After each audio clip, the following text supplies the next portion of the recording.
नमस्कार दोस्तों, दिन भर की सभी बड़ी खबरें, मुख्य समाचार आप लोगों के लिए लेकर के आए हैं, जहां पर एक एक करके चलेंगे। सभी बड़ी खबरें, मुख्य समाचार आप तक आगे से वीडियो में पहुंचाएंगे। खबरों में बढ़ने से पहले अगर आप लोग भी भाजपा की तानाशाही के खिलाफ में खुल करके एकजुट होकर के खड़े हैं तो अभी इस वीडियो को लाइक कीजिएगा। दोस्तों, चैनल को फ्री में सब्सक्राइब करके कमेंट बॉक्स में हैशटैग वी सपोर्ट इंडिया जरूर ही कमेंट कीजिएगा। पहली बड़ी खबर बताते चले आप लोगों को, चुनाव फेयर हुआ और मशीनें ठीक रही तो इनकी कोई जुमलेबाजी काम नहीं आएगी, मायावती का बड़ा दावा। जी हां दोस्तों, बीएसपी की सुप्रीमो मायावती ने कहा है कि यह चुनाव फेयर हुआ और ईवीएम ठीक रही तो इनकी कोई गारंटी जुमलेबाजी काम नहीं आएगी। बीजेपी ने अच्छे दिन का जो वादा किया वो दिखते नहीं है। बसपा सुप्रीमो मायावती ने आगरा में एक जनसभा को संबोधित किया है।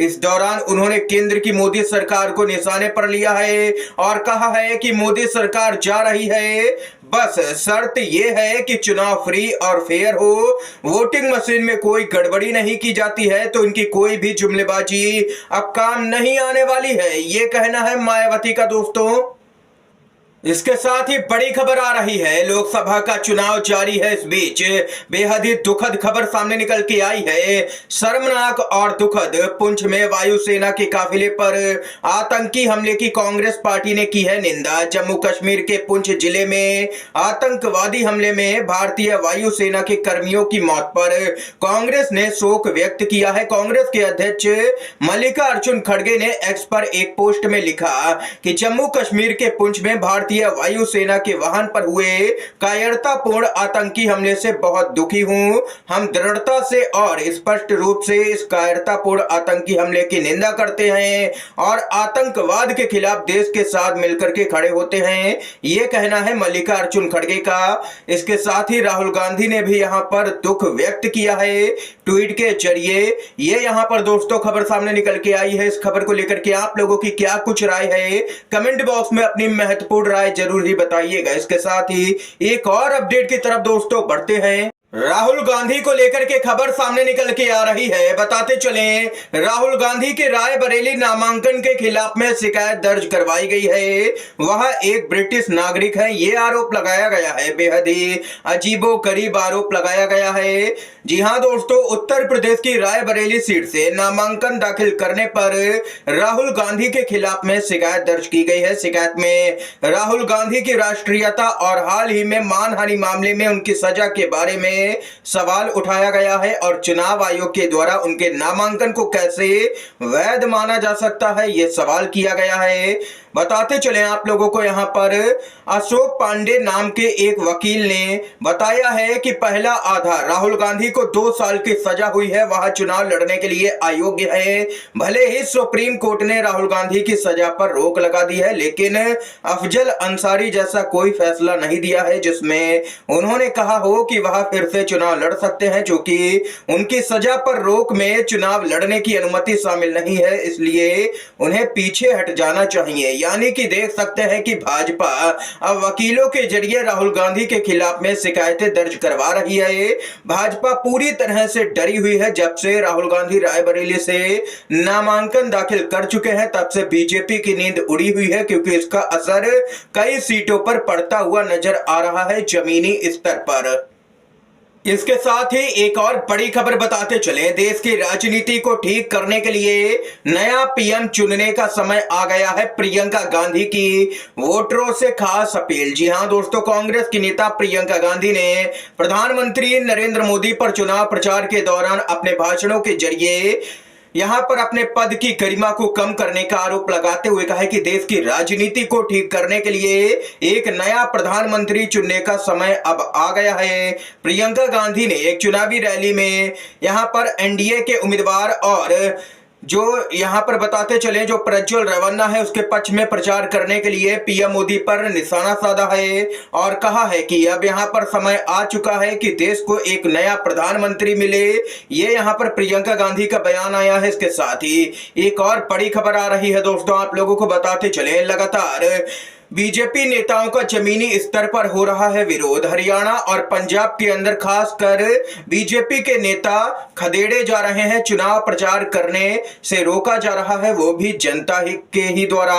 और इस बीच खबर आ रही है कि मोदी का काफिला गुजरते समय लगे राहुल गांधी जिंदाबाद के नारे। जनता में राहुल गांधी का क्रेज दिन पर दिन बढ़ता ही जा रहा है। काफिला पीएम मोदी का था, लेकिन नारे थे राहुल गांधी के समर्थन में। ये यहां पर पीएम मोदी को फजीयत का सामना करना पड़ा है। इसके साथ ही एक और बड़ी खबर की तरफ बढ़ते हैं दोस्तों।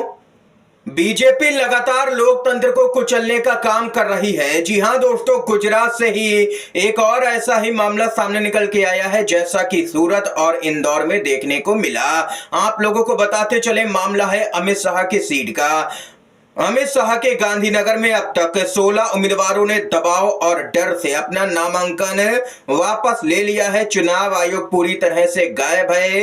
ये यहां पर देख सकते हैं कि 16 उम्मीदवारों ने अपना नामांकन वापस ले लिया है।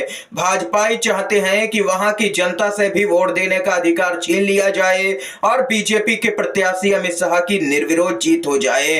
गृह मंत्री अमित शाह के संसदीय क्षेत्र में चुनाव लड़ने वाले 16 प्रत्याशियों को डरा धमका करके बैठा दिया गया है। आप गृह मंत्री हो, आपके पास में देश की पूरी सत्ता है और आप एक चुनाव लड़ने से डर रहे हो। प्रियंका गांधी ने गुजरात की रैली में अमित शाह को निशाने पर भी ले लिया है इस मुद्दे को लेकर के। ये यहां पर खबर आई है दोस्तों। अगर आप लोग भी मानते हैं कि भाजपा लगातार लोकतंत्र को कुचलने का काम कर रही है, तो अपनी राय कमेंट बॉक्स में जरूर ही बताइएगा। इसके साथ ही एक और बड़ी खबर की तरफ बढ़ते हैं दोस्तों। समाजवादी पार्टी के नेता की बड़ी मांग। अरविंद केजरीवाल पीएम मोदी के खिलाफ वाराणसी से लड़े लोकसभा का चुनाव, गठबंधन करे इस मामले पर विचार। लोकसभा चुनाव के बीच में समाजवादी पार्टी के नेता ने दिल्ली के मुख्यमंत्री अरविंद केजरीवाल को लोकसभा चुनाव लड़ने की सलाह दी है। सपा नेता आईपी सिंह ने कहा है कि उत्तर प्रदेश की वाराणसी लोकसभा सीट से आम आदमी पार्टी के नेता अरविंद केजरीवाल या उनकी पत्नी सुनीता केजरीवाल को लोकसभा का चुनाव लड़ना चाहिए और गठबंधन को इसके बारे में गंभीरता से सोचना चाहिए। सपा के नेता आईपी सिंह ने दावा किया है कि वाराणसी से पीएम मोदी के खिलाफ में गठबंधन की ओर से 3 नाम सुझाए हैं। उन्होंने कहा है कि या तो वाराणसी लोकसभा सीट से दिल्ली के सीएम अरविंद केजरीवाल या उनकी पत्नी सुनीता केजरीवाल या फिर सांसद संजय सिंह को पीएम मोदी के खिलाफ यहां पर लोकसभा का चुनाव लड़ना चाहिए। उन्होंने दावा किया है कि इनके चुनाव लड़ने से वाराणसी में गठबंधन की दावेदारी मजबूत होगी। ये यहां पर दोस्तों खबर सामने निकल के आई है। आप लोग इस मांग से सहमत हैं या नहीं? अपनी राय जरूर ही बताइएगा कमेंट बॉक्स में। अगर सहमत हैं तो वीडियो को लाइक करके अपना समर्थन भी दर्ज करवा सकते हैं। इसके साथ ही एक और बड़ी खबर की तरफ बढ़ते हैं दोस्तों। संजय राउत का यहां पर स्मृति ईरानी पर तंज। संजय राउत जो कि सांसद हैं, बोले मुझे स्मृति ईरानी पर दया आ रही है क्योंकि वो राहुल गांधी के पीए से लोकसभा का चुनाव हारने जा रही हैं। ये यहां पर संजय राउत ने जबरदस्त तरीके से देख सकते हैं तंज कसा है। ये यहां पर इस समय की आज की दोस्तों तमाम बेहद बड़ी खबरें, मुख्य समाचार थे जो हमने आप लोगों तक पहुंचाए हैं। अगर आप लोगों को ये वीडियो दोस्तों पसंद आया हो तो अभी इस वीडियो को लाइक कीजिएगा, ज्यादा से ज्यादा इन खबरों को, मुख्य समाचारों को शेयर कीजिएगा अपने सभी दोस्तों में। और चैनल पर नए हैं तो दोस्तों चैनल को जरूर ही सब्सक्राइब कीजिएगा। वीडियो देखने के लिए आप सभी का बहुत बहुत धन्यवाद।